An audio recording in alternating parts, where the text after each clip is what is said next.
and also we will be having more experiential activities. It won't be the traditional style of lecture. For now, let's start, and let me share screen here. Yes, go ahead.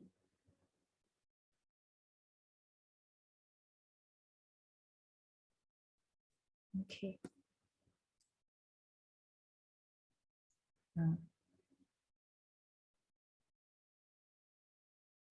So I guess, can any of you relate to this picture? If yes, you can put a thumbs up or you can unmute yourself. Yeah. Yes. Yes, right?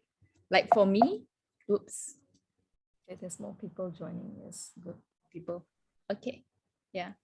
So this was my life actually previously before I venture out into this space of mindfulness and compassion. Like just a brief background of myself and where I came from. I know, thanks Nacha for the brief introduction just now.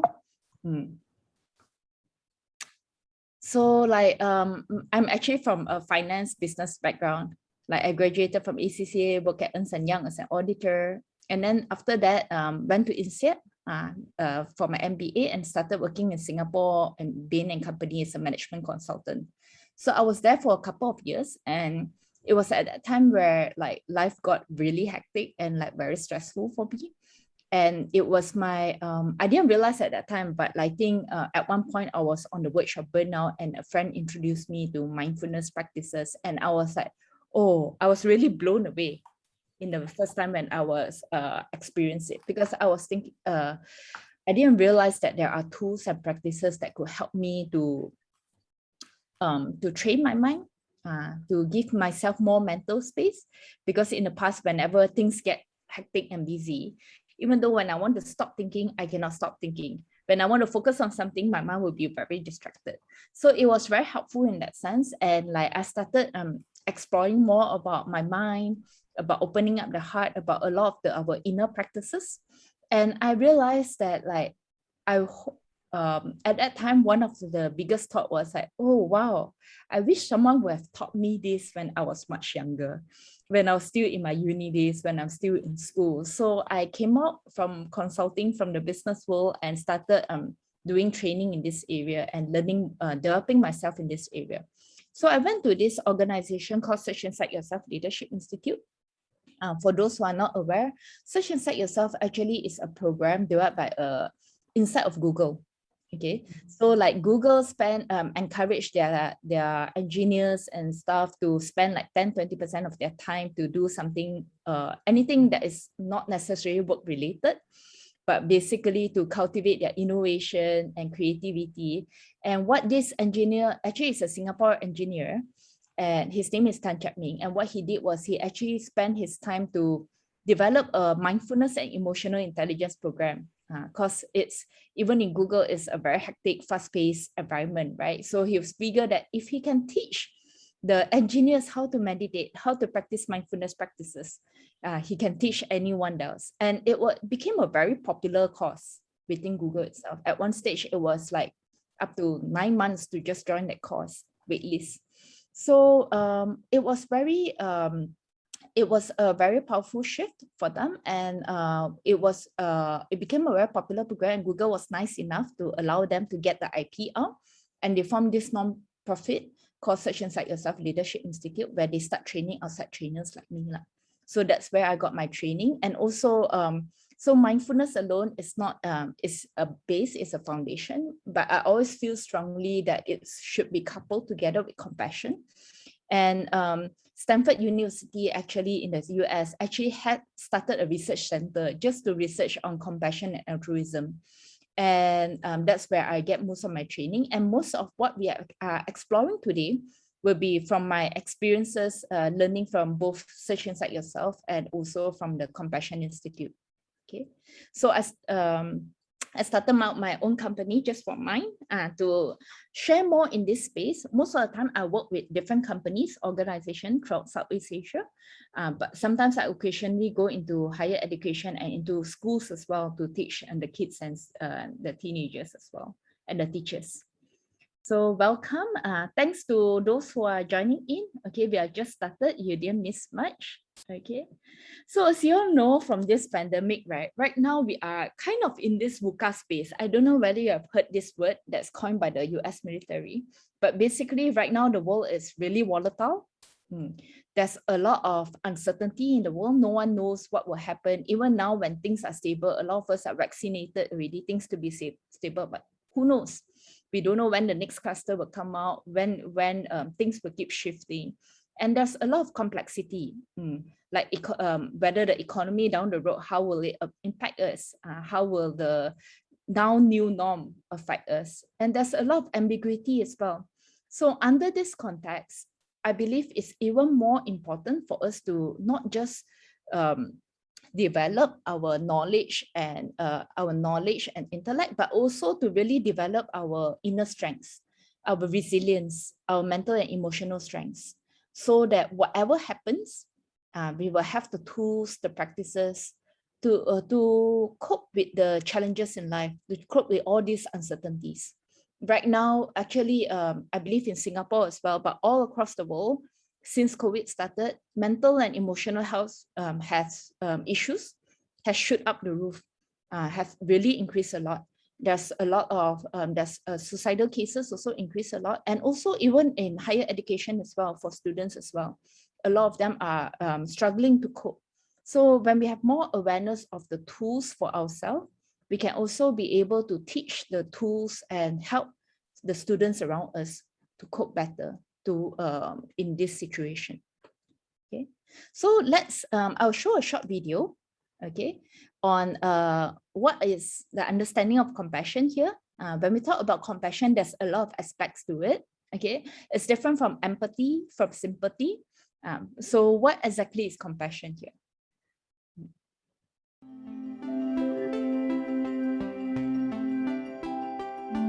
I would define compassion in a nutshell as a natural sense of concern that arises in us in the face of someone who is in need or someone who is in pain, and accompanied by a kind of a wishing to see the relief or end of that situation and wanting to do something about it. So its compassion is not just an emotional reaction. There is also a more motivational kind of element which makes us want to do something about the situation. One of the interesting things about our contemporary modern society is that given the highly competitive nature of society and also the way in which we bring up our children and the way in which we ourselves grew up, which involved huge amount of evaluation and judgment and comparison across with others from a very, very early age, we have kind of internalized a certain kind of way of being in the world and perceiving our relationship with others. And that dynamic has created a certain kind of inhibitions against our natural compassionate instinct. So, and these inhibitions really take primarily in the form of fear. So for example, many people worry and are afraid that if they are too kind and too compassionate, that other people will take advantage of them. They will see them as pushover or weak or losers. So that's one type of fear that we bring. Another type of fear that we bring is that, because in popular understanding of compassion, it's so dominated by compassion as an emotion, kind of a soft heart and tender heart and so on. So people worry that if they allow their compassionate and kinder instinct to become more dominant in their way of interacting with the world and others, somehow it might undermine their more rational, tougher side, so that they may not be able to succeed in their life and compete. That's another type of fear. And then sometimes in intimate relations, particularly between parents and children, on the part of the parents, sometimes we also worry that if we are too kind to our children, we might be spoiling them. they might become over-dependent upon us, and then somehow we will end up having to do everything for them. So these are various types of fear that we bring into our expression of natural compassionate instinct. And a lot of these are subconscious biases that we bring. People may not necessarily sit down and think, that's what I'm going to do. But these are culturally acquired sensibilities and biases, which also makes us suspicious. When someone is being kind to us, compassionate towards us, we start wondering, there must be a hidden agenda. That person must want something from me. So it's very unfortunate. These are various forms of culturally acquired fear that really undermines the expression of what is really natural to our human being, which is the ability to connect with someone, the ability to relate to that person at a deeper level and have a much more open-hearted kind of interaction. So same like, so just now the guy that you've seen is someone called Tutan Jimpa. He's one of the founding faculty members in the Stanford Research Center for Compassion and Altruism. And he was the one that developed, the main author that developed the Compassion Cultivation Training Program, which is an 8-week standard program on cultivating compassion. And they run it in Stanford University for many years already now. And it's very popular in not just for the students, but also for the faculty members to engage with their students in a more compassionate way. Okay, so there were a few elements that he spoke about. Okay, there are a few elements that he spoke about just now when he talks about compassion. So when we talk about compassion, it's not just a feeling, but there is first an awareness and recognition of suffering. That's the cognitive level. There's also the feeling, a feeling of showing care and concern to the person who is suffering. And then there's the intention, not just, so when, a lot of times, right, when we talk about empathy, oftentimes it stops at the feeling level, because empathy, a lot of times we put ourselves in the other person's shoes, trying to understand the person's feelings, thoughts, but not necessarily there may be the third point where there is a desire to relieve. So the difference between empathy and compassion is, in compassion, there's an added level of action. There's a desire to want to relieve that suffering, okay? A belief that you can make a difference, and also a willingness to respond and take action, the urge to take action. And we see that a lot actually in this pandemic, on how they play out, on like how a lot of people are actually taking additional effort to go and help others, to go and support each other. All these are acts of compassion coming up. Okay, and oftentimes after an act of compassion, there's also this sense of warm glow, a sense of satisfaction and fulfillment that we may have once there's a compassionate act is accomplished.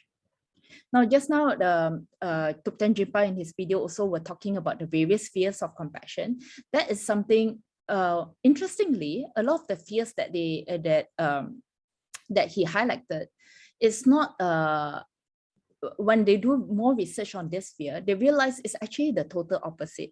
Sometimes some people may feel that like, oh, when we be more compassionate, people will take advantage of us. Or, oh, when we are more compassionate to the students may be spoiled or may not be able to be resilient and independent on their own. So when they did more research, they found out that it's actually the opposite.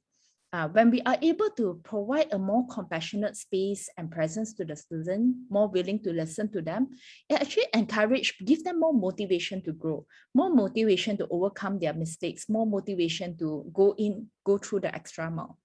Okay, so today we are talking more about teaching compassionately in these challenging times. One thing to highlight is that, as with the, on the planes, right? Every time if there's any turbulence or any emergencies, they usually ask us the adults to first put on their own oxygen mask before helping the kids. Same thing over here, for us to really practice connecting with students with more compassion, connecting with other people with more compassion, it's important for us to practice compassion for ourselves as well.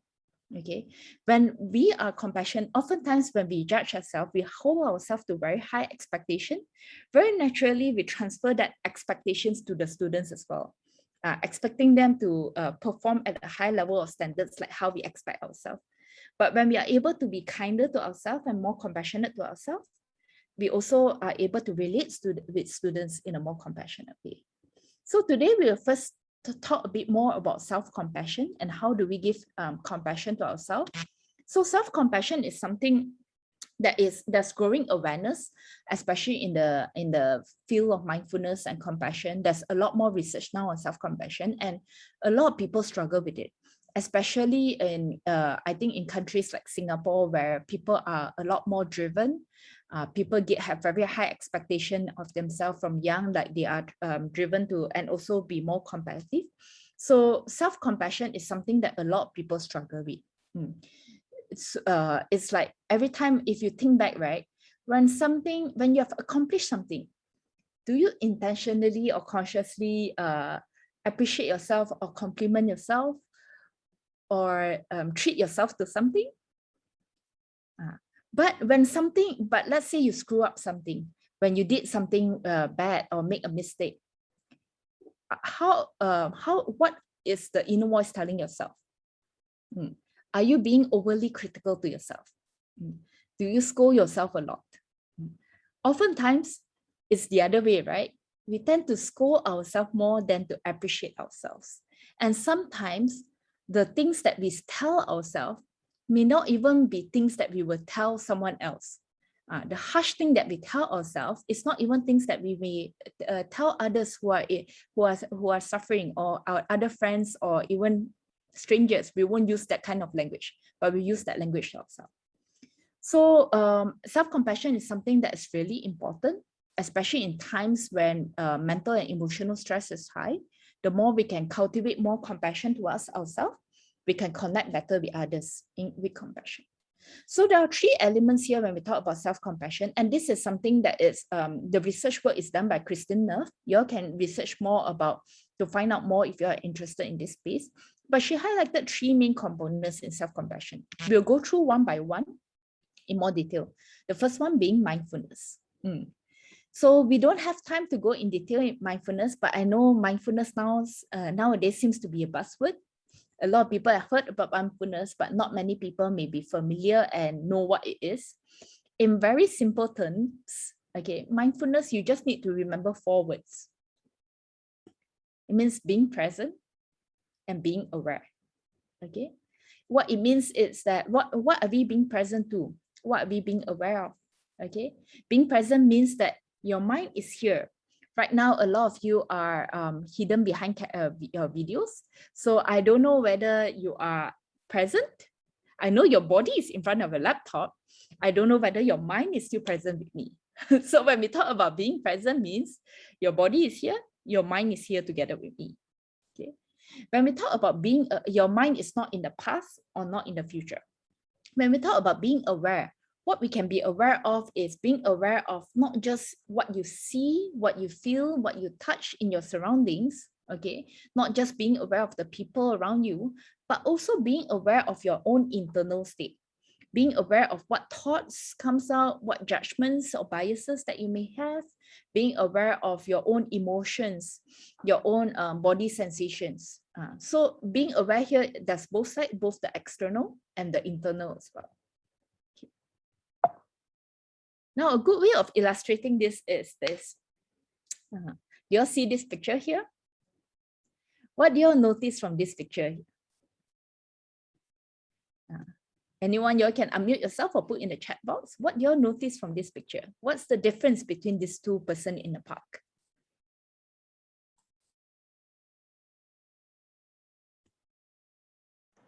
Also, they are at the park, but they are thinking about work or something else outside the park.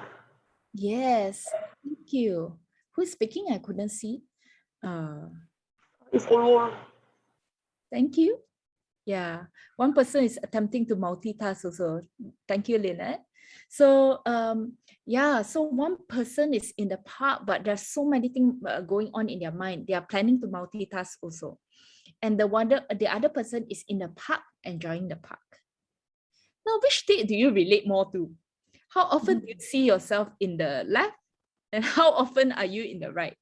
So these are two states that we call, one being your mind is full, and the other one is that you are mindful. Who will enjoy the park more? The one on the right, isn't it? If let's say there's $100 on the floor on the park, probably the one in the left may not notice. The one on the right will notice. Now I will stop share here. And let's do a short exercise. And it's good now that we have more people here. Okay, if you can on your videos, because we'll play an exercise with our fingers here.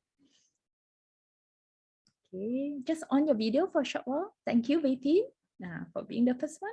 Thanks, Yisiel. The others, if you are around, it will be good. We'll do something with our fingers here. Okay, thank you, Lynette. Nice to see you. Nice to see all the faces. Thanks, Kim Boon, Vijaya, Norman. Thanks, Ying.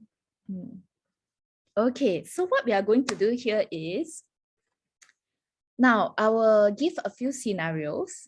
I would like you to reflect and see, are you being mindful in that situation? Means you're focusing on one thing at one time. The person on the right, where their mind in the park and they are clear, okay? Or are you 5? It's when you are really multitasking, your mind is all over the place, very hard to focus. Or it can be 2, 3, or 4. Sometimes it's like half. I'm actually quite there, but then sometimes my mind will wander. Okay, so it will be 1 to 5. Okay, I give different scenario. You don't need to worry about other people, just reflect on yourself. And when I say the scene 1, 2, 3, you can raise your fingers. Okay, for your own situation. So if you think back at your last meeting, okay, most likely it's going to be a virtual meeting.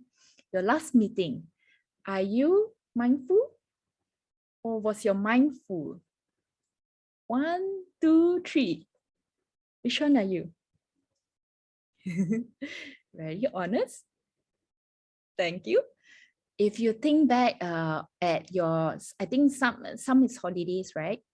Okay, but if you think back at your last class, your last virtual session, if you're not teaching, you can think back at your last interactions, perhaps with in your role, okay, in the last meetings as well. Okay, in your last class, your last lecture, were you mindful, thinking of being present with the students, being present in the lecture, or was your mind full? A lot of things caught up in your mind when you're teaching. Okay, 1, 2, 3. Okay. Now things will change, yeah. But it's a good way to help us to reflect and think. Now, your last meal, probably with your family members, your last makan. I know nowadays we like to multitask. So it's not, this doesn't just apply at work, but in your personal life. Were you mindful with your family, with your friends or whoever you're having meal with? Or were you mindful when you are eating? 1, 2, 3. I was in front of Netflix. Okay, it's good to know. So this is a quick, simple way, and it's a fun way for us to reflect. Actually, we are having fun here, but at night, it's good to every day just check in with yourself before you sleep. How has your day been? Are you mindful most of the time? Or is your mindful most of the time? Because this is a good indicator if every day you are at 5 non-stop. Maybe sometimes some people, right, when I ask this question, right, you know what they show me or not? Straight away, they show me 10 already. They don't even show me 5. When you know that if every time you are like that, right, it's a very big red signal for you to stop, to take a break, to practice compassion to yourself. So that you don't go, so that we don't go into, it will get worse and worse if we are not aware, and then we don't start taking care of ourselves in that state. Okay, thanks so much, and thanks so much for owning your video. It's very nice to see all of you. Okay, now I will continue with the session, and I will introduce how we can practice. Okay, actually now I don't need to show slides, but now what I would like to do is I will introduce a short practice. It's called mindful breathing. Okay, very simple practice, but all we are doing is we are training ourselves to be more focused.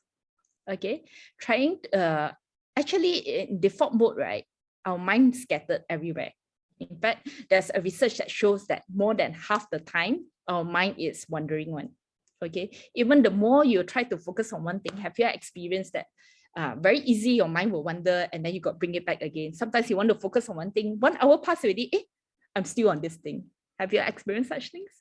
Yeah, so now when we are training our mindfulness, when we are training our focus, we allow ourselves to be more focused in that moment. So that when we want to focus, we have a choice. We can bring back our attention easily rather than our attention wander around and then like we lose a lot of time in that sense. So how do we train ourselves to go from a more mindful state to a mindful state, to a present state? Okay, so we'll do this practice. You just need to follow my guidance. Very easy. Later on, what we are doing is we'll be working with our breath.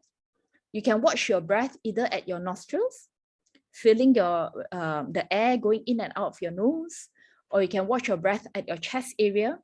You know, when we breathe, our chest go up and down. Or your stomach area. I usually like the stomach because when I feel a sense of it's more obvious for me in the breath. Maybe I got big belly lah. That's why there I can feel more the breath there. So you can pick one spot that's most comfortable for you, where your breath is the strongest, and then just watch your breath there. And remember, we are training our attention, yeah. So the idea is this: whenever you notice that your mind wanders, you just notice and bring it back. Whenever you notice your mind wanders, you notice, bring it back. Okay. Oftentimes when it first wander, and it will show wander one, don't worry. When it first wander, we may not know, we may not be aware. After a while only, my mind already went off already. So all you need to do is bring it back. And the quality here is this, remember today's key thing is compassion, right? So when you bring it back, when you notice it wanders, don't need to be frustrated. Just practice compassion. It's okay. It's okay that my mind wanders, bring it back. Okay. So let's do that. Okay, get comfortable in your position. If you need to stretch first. Chances are you'll sit in front of the laptop whole day already. Okay. And then rest your legs on the ground, your hands on your lap. Okay. You can try and keep your spine straight. Try not to lean back, later you fall asleep. So keep your spine straight, loosely straight. Don't need to be very stiff. Okay. Relax your, then gently close your eyes. Okay. You can relax your face, your neck and shoulders. Relax your back. We'll start with taking 3 deep breaths. Taking a deep breath in, breathing all the way in. As you breathe out, letting go of all the tension in your body. Now another deep breath in, breathing all the way in.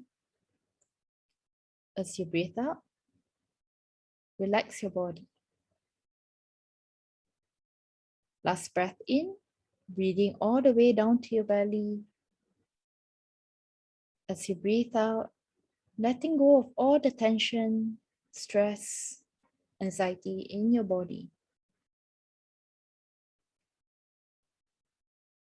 Then gently return to your natural breathing. You can watch your breath either at your nostrils, chest, or abdomen area. Pick a spot that's most comfortable for you, where your breath is the strongest and steadiest. There's nothing to do or to control. Just rest naturally in the natural rhythm of your breath.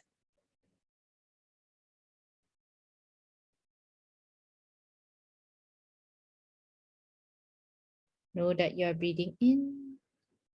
As you are breathing in, know that you are breathing out as you are breathing out.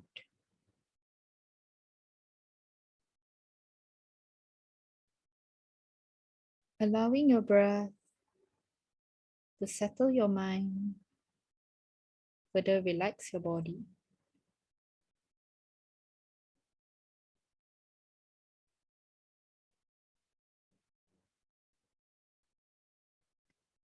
If you notice that your mind has wandered off to some thoughts or sounds around you, just gently bring your attention back to your breath. With kindness, without judgment.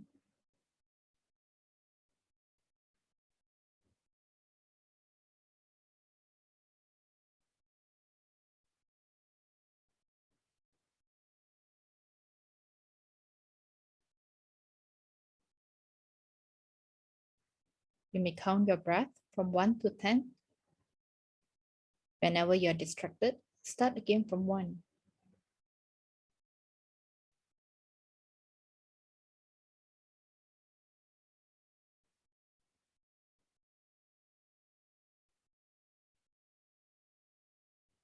Notice your in-breath. Notice your out-breath.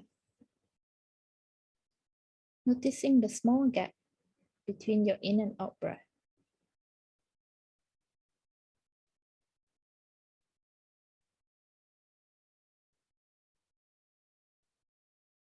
Again, if your mind has wandered off, just gently bring your attention back to your breath.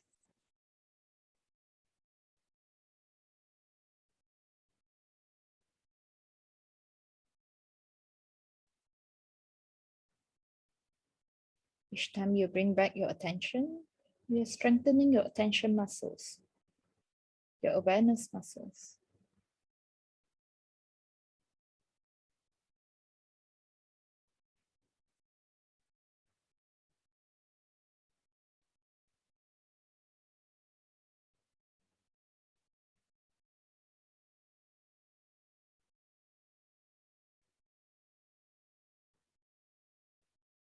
Now we'll slowly bring this practice to a close.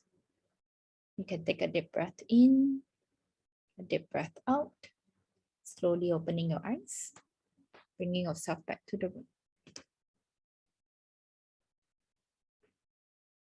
Okay. So how was that?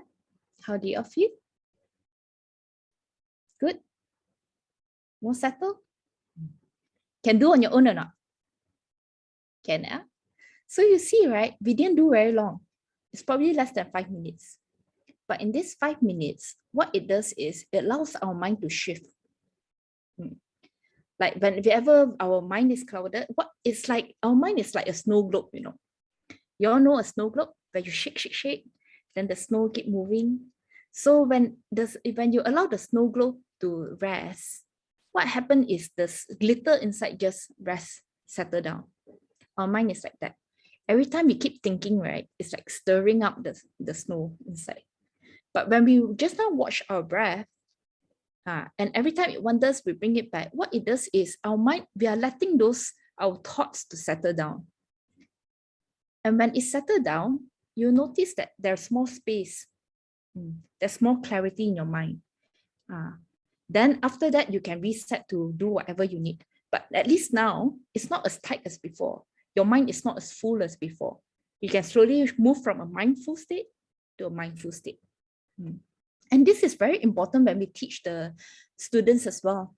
Because when our mind is full, it's a lot harder to be aware of their needs, be aware of how they are as well. Because we'll be so focused on what is on our mind. But if we can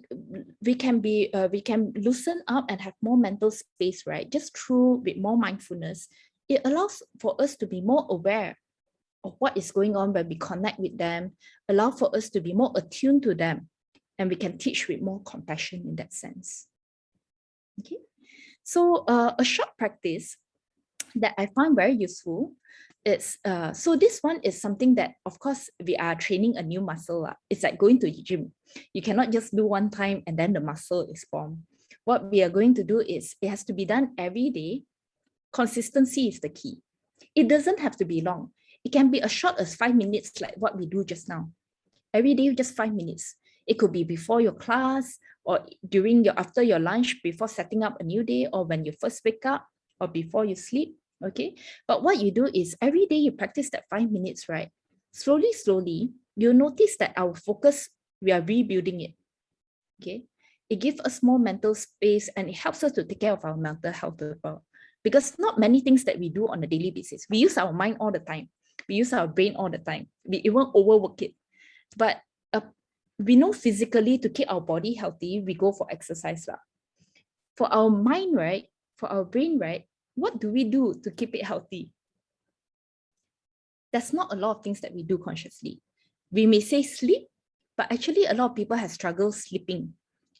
So this is something that we can do to actually keep our minds healthy, keep our mind robust as well. Okay. And it's something very simple, but it's very helpful. In fact, sometimes when I teach in some of the classes, right, I like to start the class with 1-2 minutes of silence, or 1-2 minutes of just getting them to watch their breath. They may not understand the whole mindfulness concept. It's okay, but then just it helps the students to settle down. Because a lot of times when they rush in from different places or in front of the screens, their mind is still occupied. But 1-2 minutes of silence before the start, it helps them to settle down so that they are more present. But they are more present when they are listening to in the class. They are more connected in that sense. Another short practice that I will be teaching here is something called the tree breath. This one is very useful as well, that you can use anytime, anywhere. And it works like that. So on the first breath, you bring your attention to your breath, just taking 1 deep breath in, 1 deep breath out. The second deep breath, you relax your body. Okay. And the third breath, you ask yourself, what's most important now? Okay.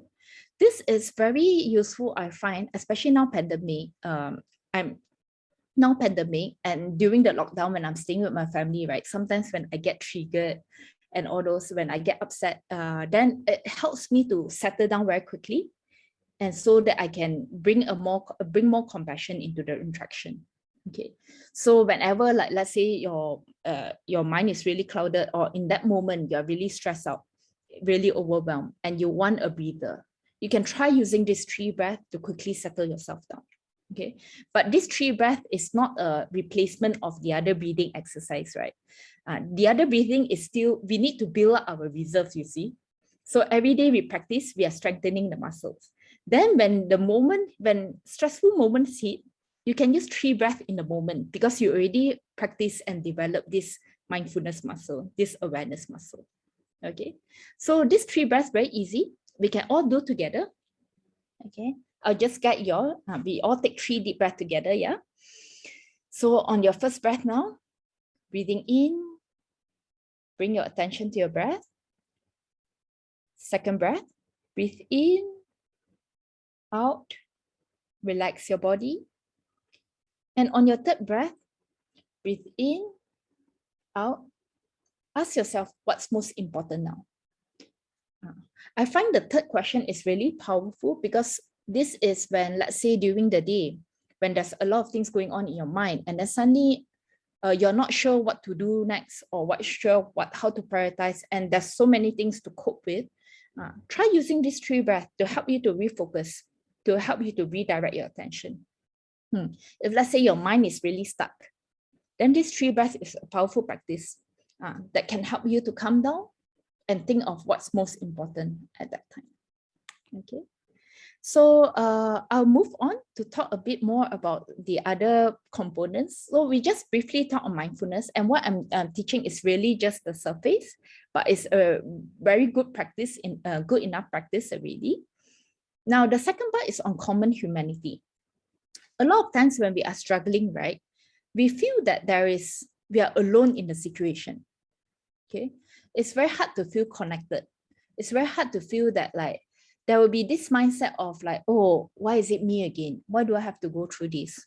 Why am I suffering from this? But when we take a step back and try to see the whole experience as part of being a common humanity, well, life is just full of up and down. Okay, there are moments where there are moments that are good moments for us. There are moments that are low moments for us, and that happens to everyone else. It's not just us. And what we are suffering now is not really just us. And I think this come out very strongly, like especially during the pandemic. If we are all in this together, if we all feel it together, right, then it doesn't feel so hard to, if we all have to go through, follow the SOP together, if we all have to go for vaccination together and do things together, right, it doesn't feel so lonely. It doesn't feel so struggling. It gives us more space in that sense. So I wanted to do a compassionate listening, but looking at the time, I don't think we have much time for that now. But the idea is this: you all can practice next time. Actually, when we are practicing, to recognize that it's part of common humanity, right? Sometimes it's important it's important to voice out our struggles, whether it's through writing, through journaling. Okay, if you don't have someone to talk to at this period, just through journaling, to let it out of your system. Or another one is to get someone to practice compassionate listening with you. And when we practice compassionate listening, right, it doesn't have to be giving advice. A lot of times, right, when we are struggling on our own, right, when we tell a friend, when we tell a close friend, sometimes we don't expect any advice. We actually just want to let out, and then we appreciate that compassionate listening that they provide us, their compassionate presence.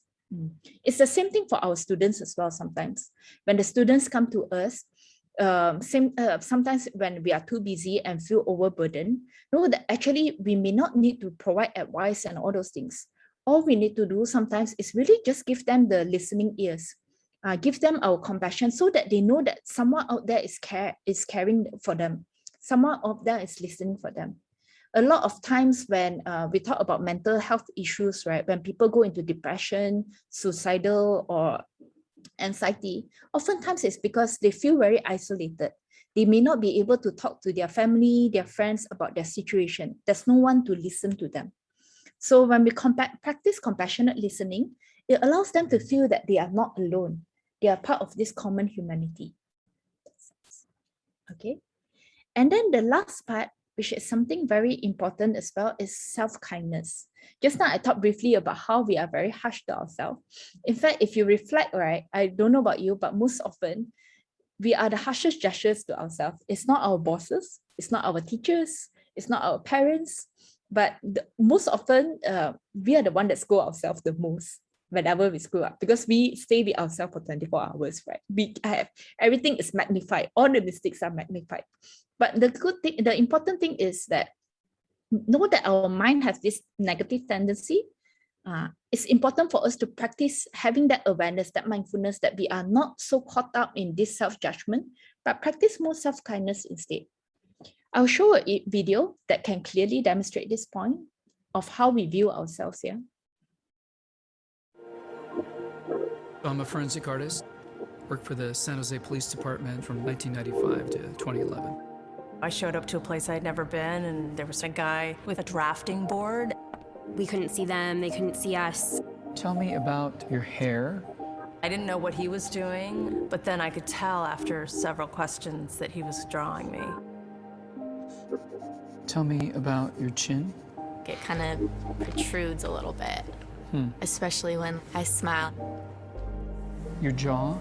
My mom told me I had a big jaw. What would be your most prominent feature? I kind of have a fat, rounder face. The older I've gotten, the more freckles I've gotten. I would say I have a pretty big forehead. Once I get a sketch, I say thank you very much, and then they leave. I don't see them. All I had been told before the sketch was to get friendly with this other woman, Chloe. Today I'm going to ask you some questions about a person you met earlier, and I'm going to ask you some general questions about their face. She was thin, so you could see her cheekbones. And her chin, it was a nice, thin chin. She had nice eyes. They lit up when she spoke. Cute nose. She had blue eyes, very nice blue eyes. So here we are. This is the sketch that you helped me create, and that's a sketch that somebody described of you. So yeah, that's...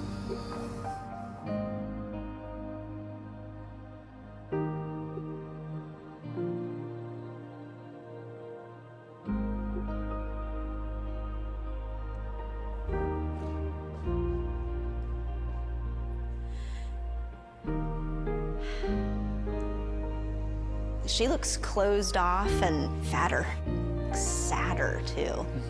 The second one looks more open, friendly, and happy. I should be more grateful of my natural beauty. It impacts the choices and the friends that we make, the jobs we apply for, how we treat our children. It impacts everything. It couldn't be more critical to your happiness. Do you think you're more beautiful than you say? Yeah. Yeah. We spend a lot of time as women analyzing and trying to fix the things that aren't quite right. And we should spend more time appreciating the things that we do like.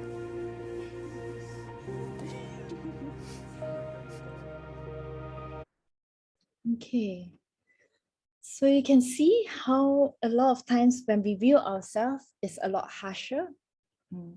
Yeah, it's important when we practice more kindness towards ourselves, when we learn to see ourselves with more compassion, we are also able to open up more and relate better with other people. So our mind has this tendency towards negative bias, negativity. A lot of times when there is something bad happen, right, we tend to have this magnifying glass and then enlarge all the bad things that happen. But when there's a lot of good thing there, we may not even notice or stop to appreciate. So let's take a moment now. Okay, we won't go into the breakout rooms. It was supposed to be a fun exercise between two people. But then for now, what I would like you to do is like you can put in the chat box, write 3 things, not one thing, yeah? 3 things that you appreciate about yourself. Okay, can reflect and put in the chat box 3 things that you appreciate about yourself. I can share out mine. I think one thing I appreciate about myself is that I will give myself space whenever I'm upset or triggered. I don't blame myself so much, but I give myself space and reflect and then learn from it and move on. Then another thing that I appreciate about myself is that I will treat myself once in a while. Even like in the lockdown, I tend to treat myself to desserts whenever I feel that like it's a moment of celebration, even if it's a small moment. And I appreciate that like, I appreciate where I am now. I appreciate where I am now, whether it's work, personal life, with my family. I'm really glad that I'm with my family throughout this pandemic. So that's something that I truly appreciate about. So you can keep your answer short, don't need so long, but write down what are 3 things that you appreciate about.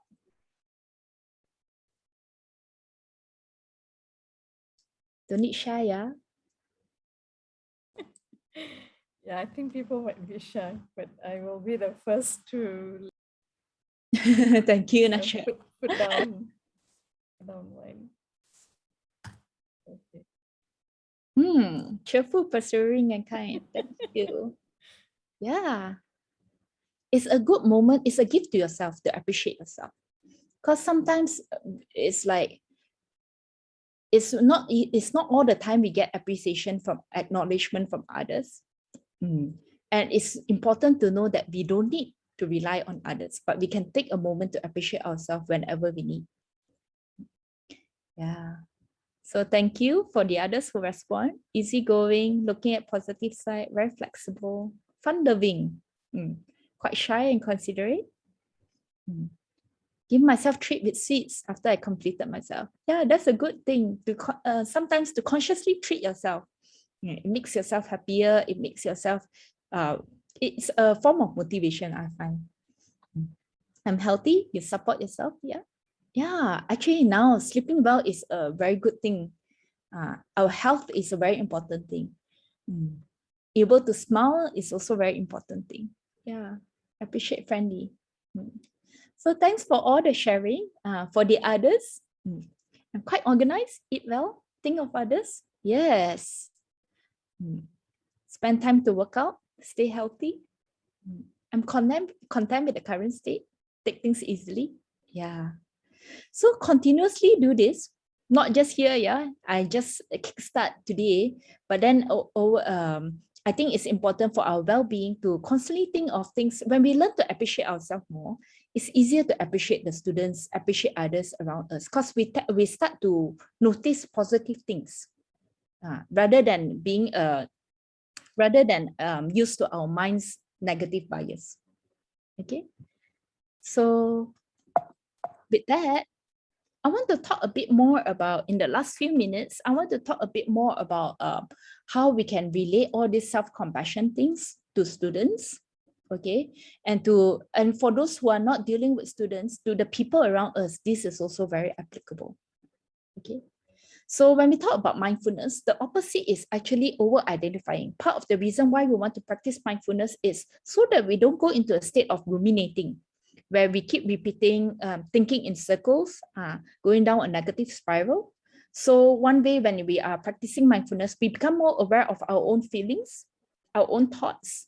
Whenever you notice that you're moving more and more towards a lot of negative thinking, then it's time to think of how can you appreciate yourself, what are things that you're grateful for. Time to shift more towards the positive side. Okay, and same thing for your students. Being more aware of their feelings. Are they noticing whether they are over-identifying with their thoughts and emotions as well? For students, actually, it's even easier for them to over-identify because they are in this stage where they are still finding their identity, perhaps. They are still trying to explore more of their self. And it's very easy for them to go into that loop if there's no care and support from outside people. So noticing when they are going in that loop is very important. And we'll talk more about how do we identify some stress symptoms among the students after this. The second part is common humility. The opposite is, instead of isolation, to recognize that whatever we are experiencing, you're not alone.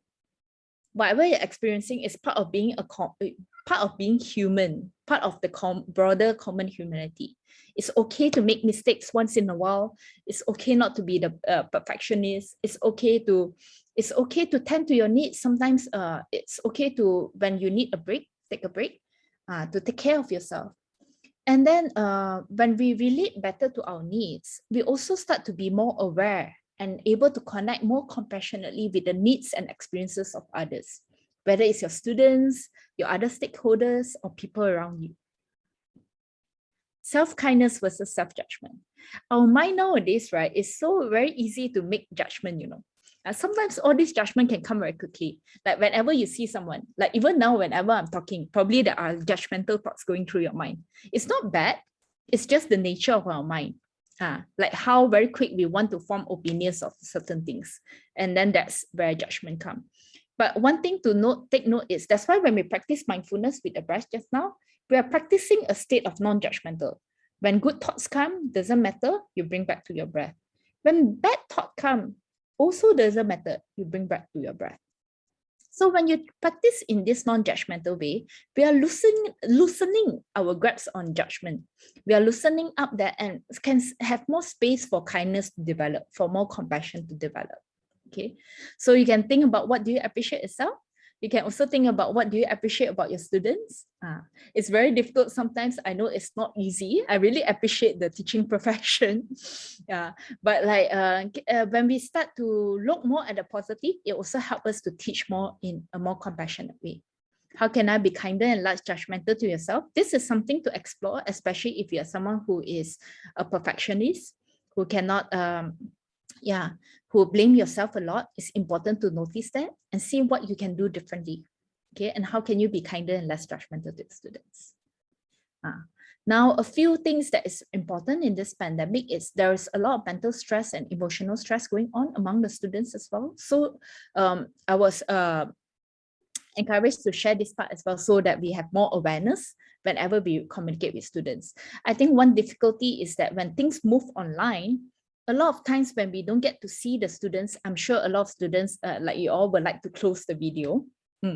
But what I strongly encourage is to open the video, even just for a short while, not necessarily the whole session, but it's good to at least see the face of their students to know whether they are, it's a good sign of whether they are well or not. Because when they are hidden behind screens, nowadays we don't know what's going on with each of them in their families, and we don't have that responsibility to know. But whenever they see their face, we can kind of have able to detect more whether they are really stressed, whether they are overwhelmed, whether they need more additional care and support, more compassion in that sense. All this come out from physical side.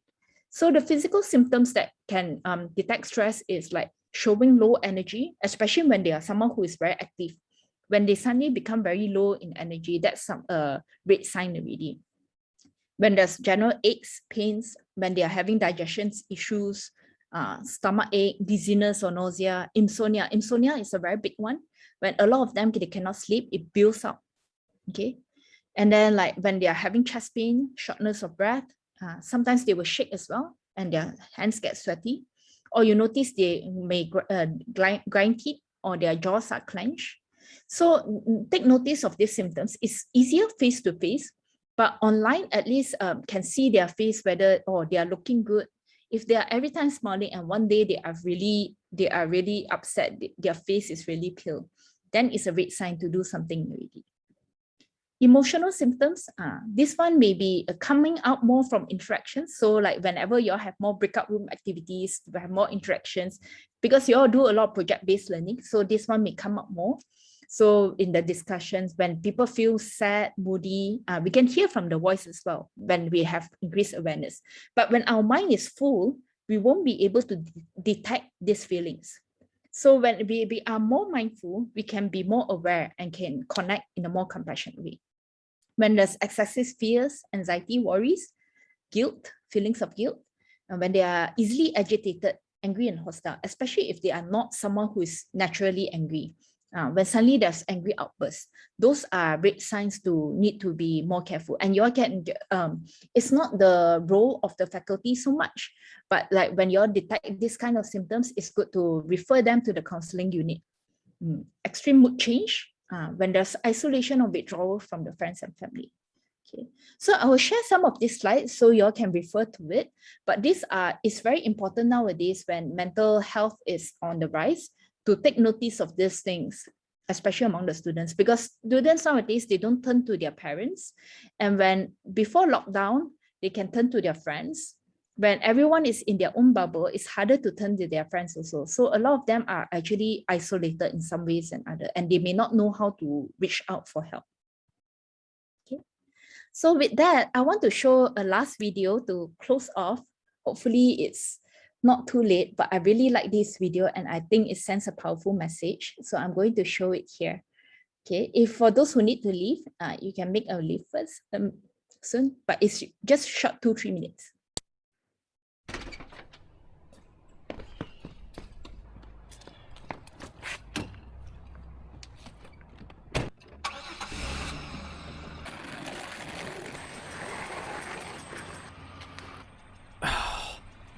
Kid, every time I'm pulling out, he's right there. Man, someone needs to talk to his parents, if they're ever at home. What is up with the traffic today? It's always, every day, this intersection's always crowded. I hate pulling out of here. We need some of these dumb roads. Oh, there's... Okay, so I'm not even here. Right. Great lady. The princess of parking. Oh, sure. Take the spot. Way to be considerate. Oh, you kidding me? Unbelievable. Oh. Thank you, ma'am. Have a great day. It's about time. Let's see, what do I want? Yeah, could I add a cookie to that order? Yeah, no problem. Yeah, no problem, only guy in the world. I'm sure you need your cookie. The world, your oyster, and he's serving your cookie. Thanks, sir. Thank you so much. What can I get for you? Yeah, I'll have a tall decaf macchiato. Yeah, sure, no problem. Be $3.85. And it might take a few minutes here. We've got quite a line, obviously, and thanks for your patience. Great. Yeah, great. Great for me. Waiting again. Unbelievable.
Okay. So just to end that, I think unfortunately we don't have, not all of us have that special glasses of compassion, but right now when all of us are in different parts, different places, when we are not so connected, there's really a lot of things going on in different with different people. It's very easy to forget that.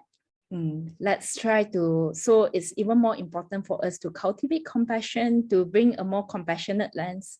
I think whenever there is assumptions, try to take it with a pinch of salt, because we really don't know what is going on behind people's life and what struggles and challenges that they are going through. Okay. So today we have covered quite a bit. So we have talked about mindful breathing, 3 breaths, compassionate listening, 3 things that you're grateful for. Continue to practice this, because this is a journey. It's not a one-off thing. Hopefully you all find tools that is helpful that you can practice and really integrate into your daily life. Okay. So this is really just taster of some of the formal, more full-fledged programs that I do. Okay. So like I run a 8 weeks program on compassion cultivation training. This is the formal program that is developed by Stanford University when they cultivate, which they teach their professors, their faculty, and their students as well, on how do they cultivate more compassion. It's an 8-week course because it helps people to really cultivate it and integrate it into their life. And another one that I developed more, that is very useful more for this period, especially in the pandemic, something more short and simple, which is also a 4 weeks program more on cultivating mindfulness, relating to emotions, building resilience. Okay, so for those, thank you so much. I understand we've overrun time, but for those who like to stay in touch, my email is there and my WhatsApp is there. Feel free to stay in touch, and really thank you all for all your engagement and presence during this time. Okay, I will stop share here. Okay, I will share my contacts. I will share some slides, some useful slides as well, and then my contacts in the chat box, so you all can just copy and paste lah. Okay, thank you. Thank you so much, Amy, for that very interesting session. I really enjoyed it. I think it's very important to take care of ourselves as a teacher, as a you know, as a staff member, as even, you know, just as a human being, you know, to take care of ourselves so we can perform effectively and function, you know, happily and contribute to the society as well. So I think this session, even, you know, even if it's not on teaching, it's really a gift to each of our own self to take care of our own, ourselves. So yeah, thanks, Amy, for this gift. I really appreciate, because, you know, Amy is just doing this out of kindness. So I'm really, really very thankful. Thanks so much. And thanks for all your presence as well. If you found this session useful, if you want perhaps HR to organize this in an extended version, if you want, then you can let them know, because then that can go into training. Okay, and it can also be for students also. I think Amy can do that for students. It can be, it is very useful for students as well. Yeah, so before we end, very short, small request. Can we on all their videos, and let's just take one small picture for memory? Okay. Thank you. Okay. What we can do is also, I think we have the video, so we will try and get a snap for you. Yeah. That would be lovely. Thank you, everyone. Nice to see you. Thanks. We'll send the video around. Take care, yeah. Stay safe. Bye-bye. Bye-bye. Thank you all. See you.